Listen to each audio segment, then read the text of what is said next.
Welcome to விஜேஎல்எம். இந்த சேனலை இப்போ தான் ஃபர்ஸ்ட் டைம் பார்க்குறீங்களா? சப்ஸ்கிரிப்ஷன் பட்டனையும் பெல் ஐக்கானையும் மறந்துடாமல் ப்ரெஸ் பண்ணிடுங்க. உங்களுக்காக பல சுவாரஸ்யமான கதைகள் வந்துக்கிட்டே இருக்குது. எங்கேயோ கேட்ட கதை. இன்றைக்கு நம்ம அதில் 3வது கதையை பார்க்க போகிறோம். இந்த கதை வந்துட்டு கோபம் பற்றிய ஒரு கதைன்னு சொல்லலாம். ஒரு வேடன் ஒருவன் வாழ்ந்து வரான். அவனுடைய வீடு வந்துட்டு வனப்பகுதி, அது பக்கத்தில் தான் அமைஞ்சிருக்கா. தினமுமே அவனுடைய வேலை என்னென்னா காட்டுக்கு போயிட்டு வேட்டையாடுறது, தேவையான மிருகங்களை வேட்டையாடி வீட்டுக்கு கொண்டு வர்றது தான் அவனுடைய வேலையாக இருக்குது. அதை மாதிரி இருக்கிறப்ப ஒரு நாள் காட்டுக்கு போகிற வேடன் வந்துட்டு அங்கே ஒரு அழகான மானை பார்க்குறான். அதை பார்த்ததுமே அவனுக்கு வேட்டையாடுறதுக்கு மனசு வரல. அது வந்துட்டு ரொம்பவே அவனுக்கு பிடித்து போயிடுறதுனால அதை வீட்டுக்கு அப்படியே உயிரோடு எடுத்துகிட்டு வந்துட்டு அதை தங்கூடவே வச்சுக்கிறாரு. அதை ரொம்ப நல்லபடியாக பார்த்து ஒரு செல்ல பிராணி மாதிரி அந்த மானை வளர்த்தும் வர்றாரு அந்த வேடன். அவருக்கு இதுதான் ஒரு பெரிய பொழுதுபோக்காகிடுது. அந்த மான் வந்ததுக்கப்புறமா தினமும் அதோட காலையில் நேரம் செலவிடுறது அவருக்கு ரொம்பவே பிடிச்சமான ஒரு வேலையாகிடுது. அந்த மானை வந்துட்டு அவருடைய வீட்டு வாசலில் தான் அவர் கட்டி போட்டும் வச்சுருக்கிறாரு. தினமும் இப்படி இருக்கிறப்ப ஒரு நாள் காலையில் எழுந்து பார்க்குறாரு, அந்த மானை வந்துட்டு காணும். இதை காணும்னு அவருக்கு தெரிஞ்சதுமே வந்துட்டு அவருக்கு ரொம்பவே கோபம் அதிகமாகிடுது. எவ்வளோ ஆசையாக அந்த மானை நான் வளர்த்து வந்துட்டு இருந்தேன், எவ்வளோ நல்லா சாப்பாடு போட்டு அது கூட விளையாடி அது கூட இருந்து நான் நேரம் செலவிட்டு அது கூட இருந்தேன். இப்படி என்னுடைய மானை யார் திருடிட்டு போனது? அந்த திருடிட்டு போனவன் எங்கே போனான்? எனக்கு இப்போ எப்படி என் மானை எப்படி என்கிட்ட திருப்பி வரும்? கடவுளே அப்படின்னு சொல்லி அவர் ஒரு கத்தல் கத்தவும் அங்கே கடவுளை நேரில் தோன்றிடுறாரு.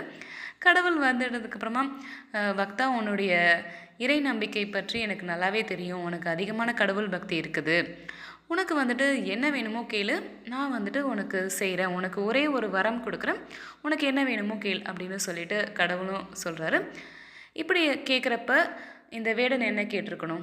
எனக்கு வந்துட்டு என்னுடைய மான் தொலைந்து போயிடுச்சு, அந்த மான் வந்துட்டு இப்போ எனக்கு திருப்பி உயிரோட பத்திரமா எனக்கு வேணும் அப்படின்னு சொல்லிட்டு அந்த வேடன் கேட்டிருக்கணும். இதுதான் நாமளும் நினைப்போம்.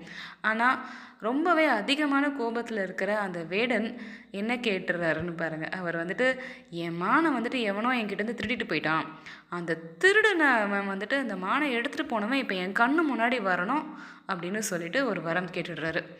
இதை கேட்குற கடவுள் வந்துட்டு ஒரு நிமிஷம் யோசிக்கிறாரு. பக்தா, உனக்கு வந்துட்டு உன்னுடைய மானை காணும்னு சொல்கிற, அப்போது உனக்கு மானை வந்துட்டு என்கிட்ட கேட்டேன்னா, நான் வரமாக கேட்டேன்னா உனக்கு வந்துட்டு தொலைந்த அந்த மானையே வந்துட்டு உனக்கு பரிசாக நான் கொடுப்பேன், ஒரு தடவை நல்லா யோசிச்சுட்டு கேளு அப்படின்னு சொல்லிட்டு கடவுள் திருப்பியும் ஒரு வாய்ப்பு கொடுக்குறாரு. ஆனாலும் பயங்கர கோபத்தில் இருக்கிற வேடன் வந்துட்டு, கடவுளே, எனக்கு இதுதான் வேணும், நீங்கள் எனக்கு ஒரே ஒரு வரம் தரேன்னு சொன்னீங்க, எனக்கு வந்துட்டு என் மானை திருடிட்டு போனவன் இப்போ என் கண்ணு முன்னாடி வரணும், அவனுக்கு எவ்வளோ தைரியம் இருந்தால் நான் தூங்கிட்டு இருக்கிற நேரமாக பார்த்து என் மானை அவன் திருடிட்டு போவான், அவன் இப்போவே என் கண்ணு முன்னாடி வரணும் அப்படின்னு சொல்லிடுறாரு. இதை கேட்குற கடவுள் வந்துட்டு, சரி, உன்னை மான் திருடனவன் வந்துட்டு உன் பின்னாடி தான் இருக்கிறான், நீயே பிடிச்சிக்கோ அப்படின்னு சொல்லிட்டு கடவுள் அங்கேருந்து மறைந்துடுறாரு. ஏன்னா அவர் கொடுத்தது ஒரே ஒரு வரம் தான், அதை கொடுத்துட்டு அவர் அங்கேருந்து போயிடுறாரு. திரும்பி பார்க்குறாரு வேடன். எவன்டா அது என்னுடைய மானை எடுத்துகிட்டு போனதுங்கிற ஒரு கோபத்தோட கத்திக்கிட்டே திரும்பி பார்க்குறாரு. அங்கே நிற்கிறது ஒரு சிங்கம். இதை பார்த்ததும் வேடனுக்கு ரொம்பவே அதிர்ச்சி ஆகிடுது. பயத்தில் என்ன பண்ணுறதுனே தெரியல. ஆனால் திரும்பி பார்க்குறாரு, கடவுளை உதவிக்கு கூப்பிடலான்னு. கடவுள் அங்கேருந்து எப்பயோ மறைந்து போய் விட்டார். ஸோ இப்போ வேறு வழியே இல்லை. அந்த சிங்கம் வந்துட்டு ஒரே நொடியில் அந்த வேடனை பிடிச்சி கொன்று போட்டுடுது. இதுக்கப்புறமா அந்த வேடன் வந்துட்டு அவனுடைய வாழ்க்கை முடிந்தது. இந்த கதையிலிருந்து நாம் கற்றுக்கொள்கிறது ஒரே ஒரு விஷயம்தான். அந்த வேடன் வந்துட்டு கடவுள்கிட்ட, எனக்கு அந்த மான் வேணும், நான் ரொம்ப ஆசையாக வளர்த்த மான் வேணும்னு கேட்டிருந்தா கடவுள் அதை அழகாக கண் முன்னாடி கொண்டு வந்து நிறுத்தியிருப்பார்.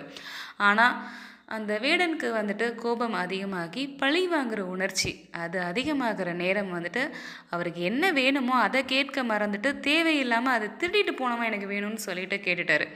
இதனால தான் அந்த வேடனுடைய அழிவை நம்ம பார்க்க முடிந்தது. எப்போவுமே நாமளுமே சில நேரங்களில் கோபம் அதிகமாகிறப்ப வார்த்தைகள் தெரியாமல் இப்படி தான் மாறி வந்துடும். அந்த கோபத்தின் உச்சியில் இருக்கிறப்ப நமக்கும் அந்த பழி வாங்குகிற உணர்ச்சி அதிகமாக ஏற்பட்டுரும். அதில் நாம் தவறு செஞ்சோம்னா கண்டிப்பாக நமக்கும் இதே நிலைமை தான். அதனால் நம்ம கோபத்தை நாம் அடக்கி ஆளணும். கோபம் நம்மளை அடக்கி ஆண்டுச்சுன்னா நம்மளுடைய நிலைமையும் ஆபத்தில் தான் முடியும். அதனால் நம்ம கோபத்தை, நம்மளுடைய சினம், நம்மளுடைய பழி வாங்கும் உணர்ச்சி, இது எல்லாத்தையுமே நம்மளுடைய கட்டுப்பாட்டுக்குள்ளே நம்ம வச்சுக்கணும். இன்றைக்குமே அதை மட்டும் நம்ம மனசில் வச்சுக்கலாம். இதை மாதிரி பல சுவாரஸ்யமான கற்பனை கதைகள் நீங்கள் தொடர்ந்து கேட்கணும்னா விஜேஎல்எம்க்கு சப்ஸ்கிரைப் பண்ணுங்கள். தொடர்ந்து கேட்டுகிட்டே இருங்க. நன்றி.